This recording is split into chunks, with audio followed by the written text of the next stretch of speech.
Hello.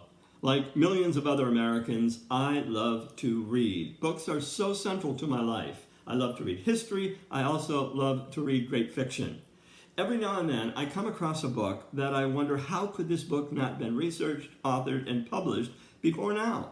About 10 years ago, I came across a book called American Canopy by Eric Rutkow.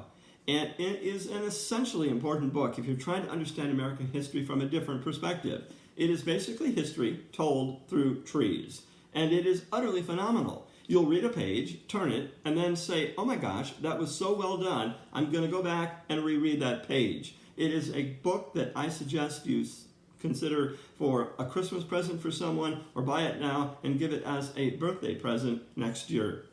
There's another book that I'm reading right now. I'm about 100 pages into it, and it falls under that category of how could it not have been published and written prior to this time. It is Author-in-Chief, The Untold Story of Our Presidents and the Books They Wrote by Craig Furman. And it is masterful. It talks about not only presidents and the books they wrote, the lives they led, and what they were trying to get across by their writings, but it also talks about people that are related to those presidents and some of the interesting stories of their lives. And it also talks about the publishing industry and how the mood of America changed, how they wanted to buy books, and especially books about their presidents. They didn't just want to know the public affairs, they wanted to know the private lives of presidents. What were the salacious points? What about drunks in the family, or gamblers, or adultery?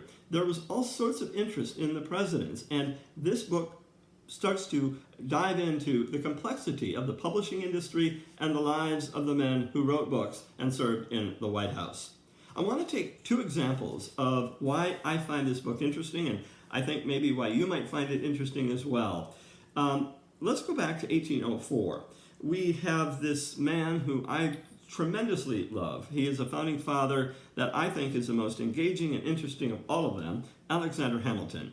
He goes to a friend's office. His friend is out for a few days. His nephew, the owner of the office, his nephew is in charge, and there are some pleasant words exchanged, and then Alexander Hamilton goes into the inner office. He opens up the place where the books are stored, and he pulls out a book by a Roman author, Pliny. He puts something in the middle of the book, closes the book back up, and puts it on the shelf.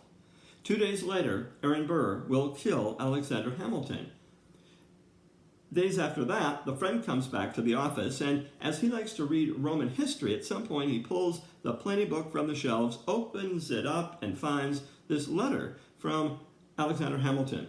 In it, Hamilton goes through and indexes who wrote what with the Federalist Papers.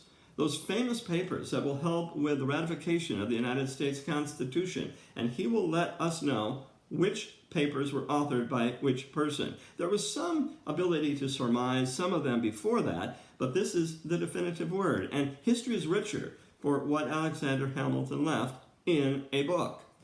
In 1812, there's something else that happens. It shows the power of books, not just for what we read, but what they represent when we pass them along to someone else. There had been a great divide between John Adams and Thomas Jefferson. They had once been close friends. Now they were competitors with ideas, and John Adams wasn't quite as successful with writing his book as Thomas Jefferson was. Jefferson was more of a wordsmith, and Adams, while tremendously intelligent, just didn't have the ability to lift the words off the page. And he, Adams, wants to now make amends somehow, get in touch again with Jefferson and start a conversation, but how to do that? And then he thinks, well, Thomas Jefferson loves books. I'll send him a book, but I'll send him 2 books. That'll make the deal even better. A 2-volume set from his son, John Quincy Adams, on lectures on rhetoric. He sends it, and Jefferson responds, and the letters between these men, which are now famous, are started. And that is all because of the power of a book. I highly recommend this book for Christmas, for a Hanukkah, for a birthday next year, or just because you're a friend and you want to pass off something really meaningful to another person. Get this book, read it, treasure it. I know you're going to like it. Thanks for listening.